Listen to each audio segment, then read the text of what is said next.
함께 말씀 보겠습니다. 요한복음 19장 15절 말씀입니다. 요한복음 19장 15절 말씀 우리 함께 읽겠습니다.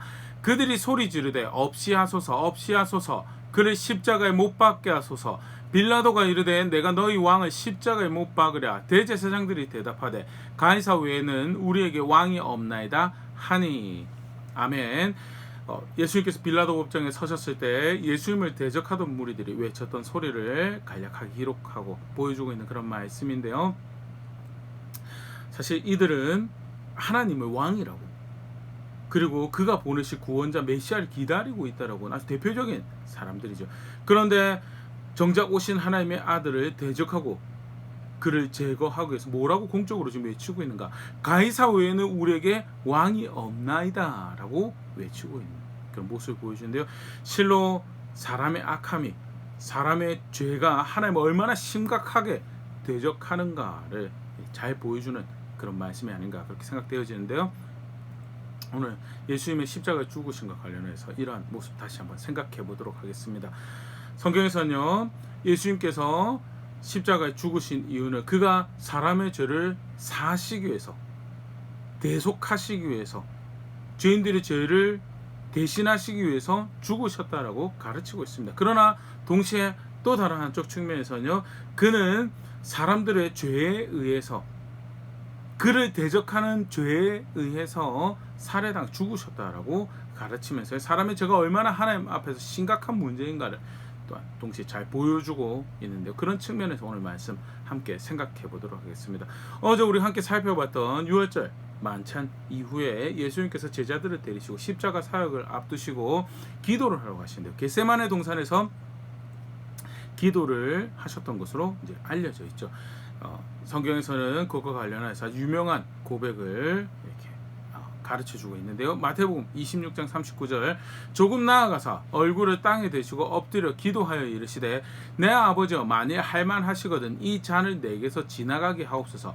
그러나 나의 원대로 마셨고 아버지의 원대로 하옵소서 하시고, 이 잔을 내게서 지나가게 하옵소서라는 그 예수님의 고백은요, 그 육신의 수치와 모욕을, 고통스러운 죽음을 당하는 그것을 면하게 해달라는 고백보다는 죄인으로서, 죄를 알지도 못하신 분이 죄인으로서 그 죄를 향하신 하나님의 거룩한 진노 앞에, 성경이 그렇게 표현하지, 소멸 다 태워, 모든 것을 다 태워버릴 불과 같은 진노를, 죄를 향해서 진노하시는 그 하나님의 진노 앞에 죄인으로서 서셔야 된다는 그것을 의미하는 것으로 학자들은 이야기를 하고요.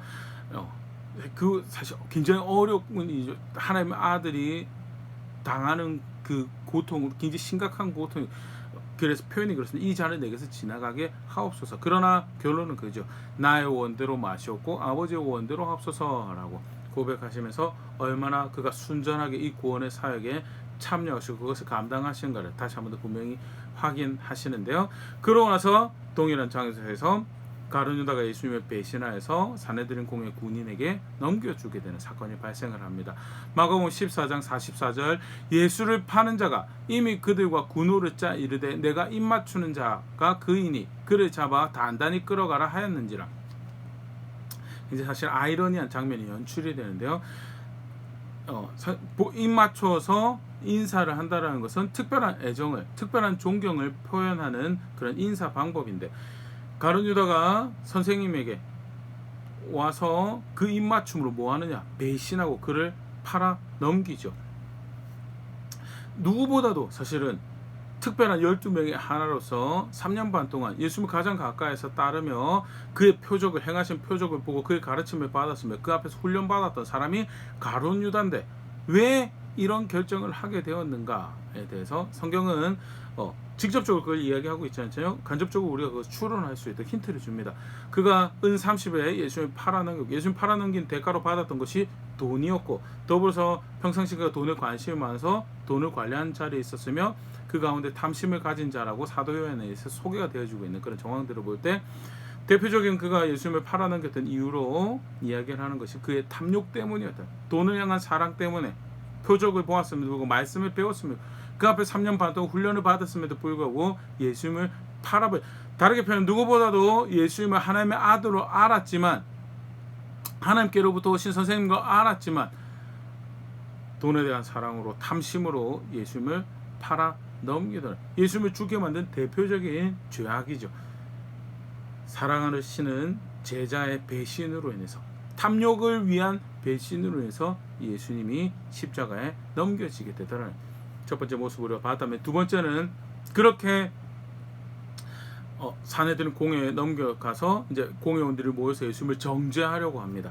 그런데 흥미로운 것은요, 마가복음 14장 55절 56절 대제사장들과 온 공회가 예수를 죽이려고 그를 칠 증거를 찾되 얻지 못하니 이는 예수를 쳐서 거짓 증언하는 자가 많으나 그 증언이 서로 일치하지 못함이라면서, 예수를 정죄하고 쳐서 넘겨뜨리려고 하는데, 그래서 그를 사실은 그들이 목적한 듯한 바 죽음에 이르도록 하려고 하는데 정작 증거를 찾지 못해. 죽게만 정죄할 증거를 찾지 못해. 거짓 증언하는 자들이 많은데 정작 그들의 증언이 그들이 거짓을 이야기하고 있음을 확인을 하여서 이제 꾀를 내죠.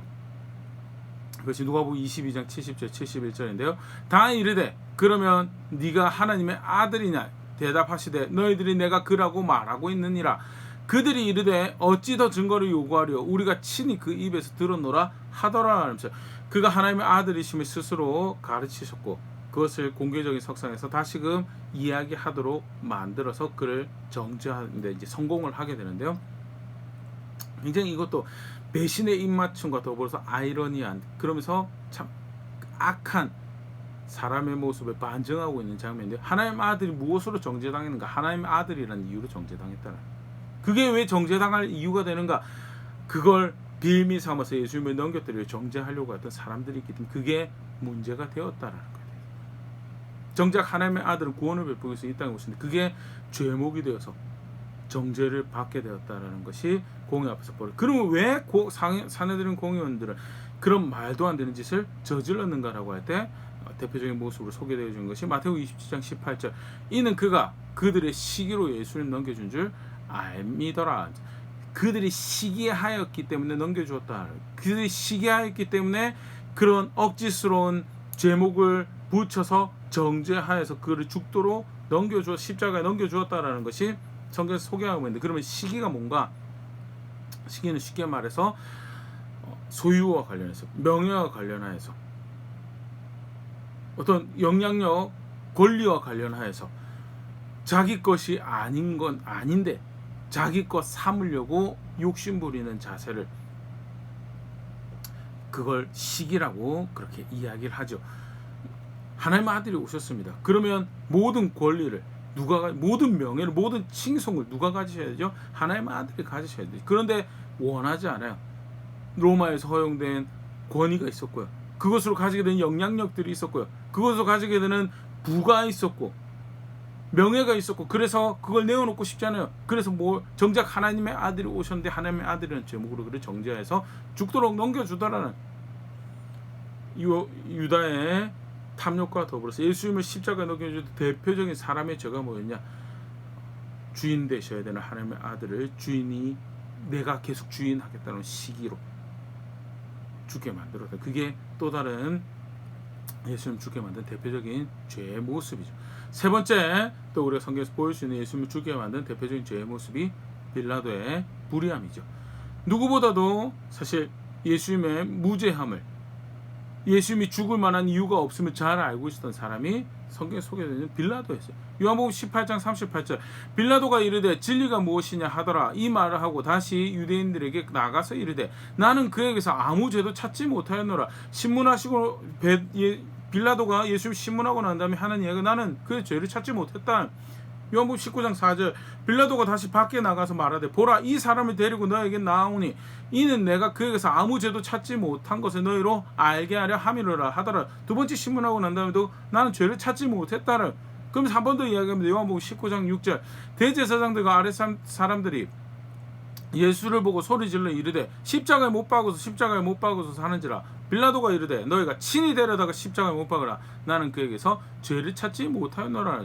세 번이나 빌라도가 이야기하는 것이 기록되어 있어요. 누구보다 예수님이 죄가 없음을 잘 알고 있었던 사람이 빌라도였어요. 빌라도는 세속적인 관점에서도 로마 황제 앞에서 권위를 부여받아서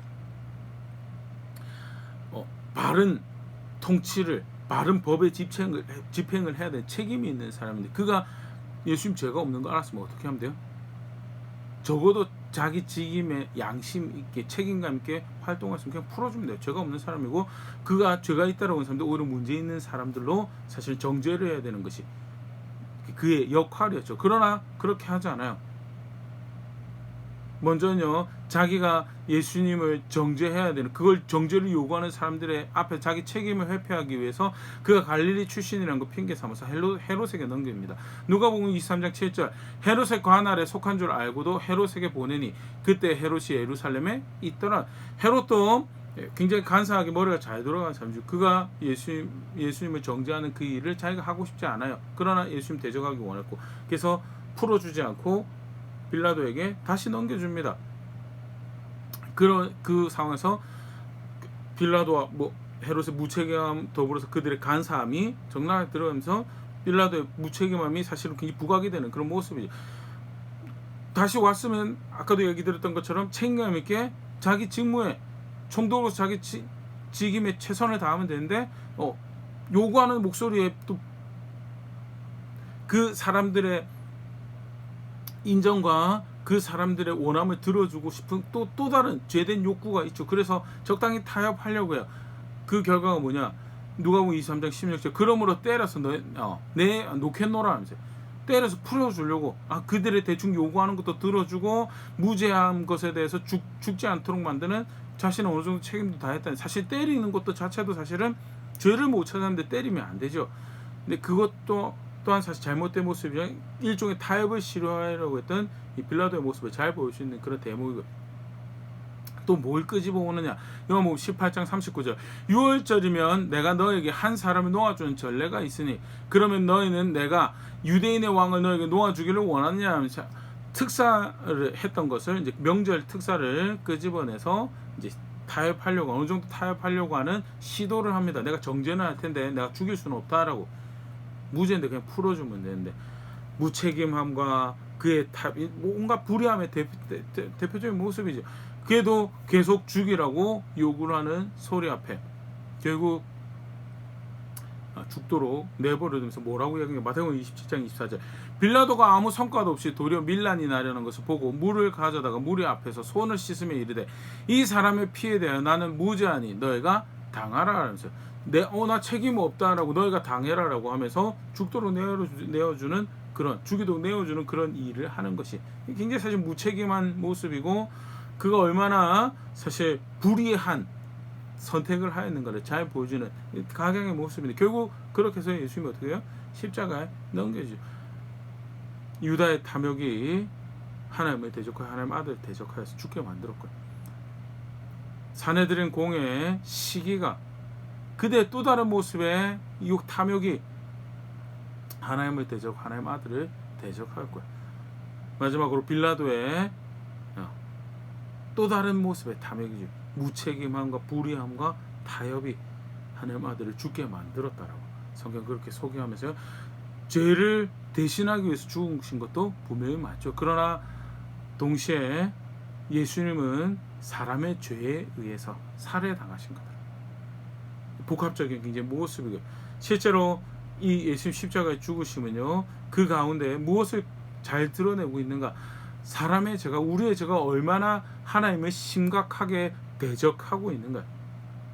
사랑하셔서 은혜를 베풀기 위해서 구원을 베풀기 위해서 대속의 제물로 오신 예수님을 하나님의 아들 구원하시기 위해 오신 하나님의 아들을 탐심이 대적하고 시기가 대적하고 불의함이 무책임함이 대적하다라는 일상에서 우리에게 보여지는 그런 소소한 모습들이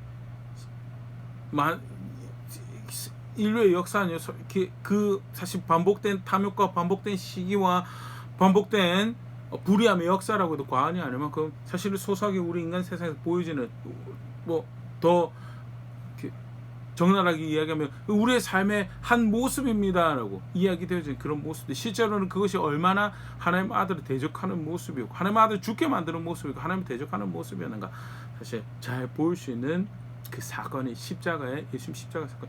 예수님 결국 그렇게 해서 빌라도가 내어주게 되고요. 십자가에 못 박히시죠. 십자가에 못 박히시고 난 다음에 상당히 이른 시간 만에 죽으는데 약 6시간 안에 죽으신 것으로 그렇게 학자들이 추정을 하는데 성경 기록을 토대로 굉장히 이른 시간에 죽으신 거예요. 왜 그렇게 되었는가? 빌라도의 불의한 가운데 그 전에 이미 많은 고초를 당하고 육신적으로 많이 연약해져 있는 상태였다라는 것이 복음서 기록을 보고 외과 의사가 이제 진단을 한 모습이었고요. 그래서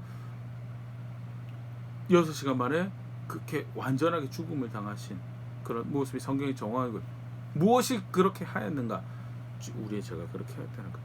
오늘 간단하게 살펴봤는데 두 가지 다시 꼭 기억할 수 있으면 좋을 것 같습니다. 육신의 생각에 따르는 우리의 탐심에 따르는 죄는요, 하나님을 대적하는 모습이다. 시기하는 것도 그렇고요, 탐심을 돈 사랑하는 것도 그렇고요, 불의하여서 타협하는 이런저런 변명을 대면서 무책임하게 타협하고 불의한 것을 선택하는 거예요. 그거 사실은 하나님의 아들을 죽이는 모습이었다. 로마서 8장 7절에서 8절, 육신의 생각은 하나님과 원수가 되나니 이는 하나님의 법에 굴복하지 아니할 뿐 아니라 할 수도 없음이라. 육신에 있는 자들은 하나님을 기쁘시게 할 수 없느니라.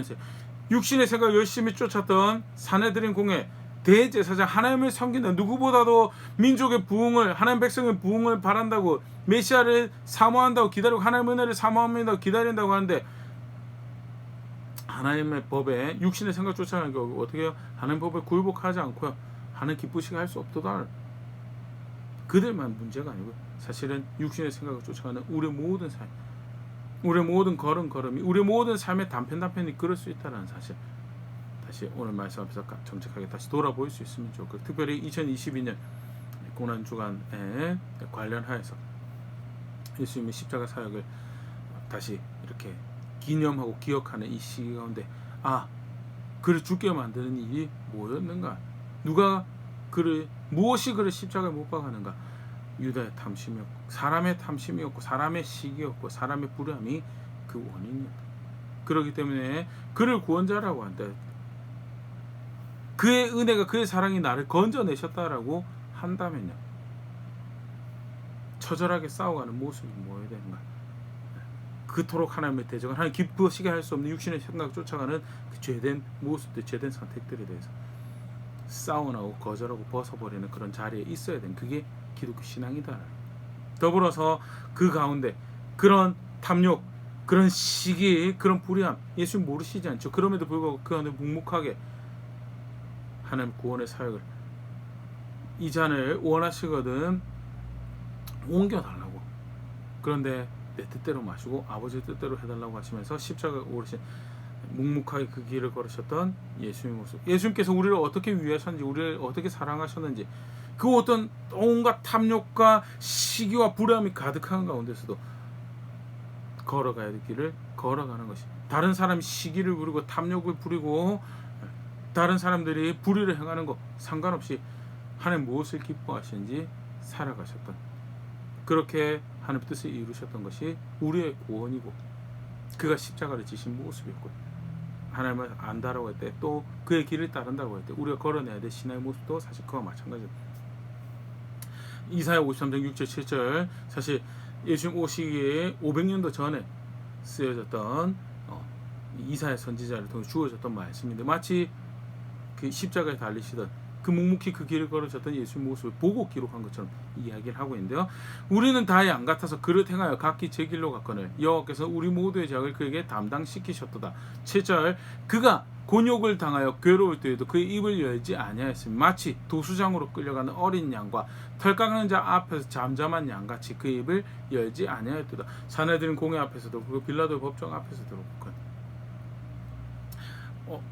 심지어는 빌라도가 왜 말이 없냐라고 이야기할 만큼 예수님은요, 잠잠하게, 묵묵하게, 그러나 굳건하게 하나님 뜻을 이루어가는 자리에 있었고요. 그렇게 그가 우리의 죄악을 담당하시는 하나님의 어린 양이 되었다.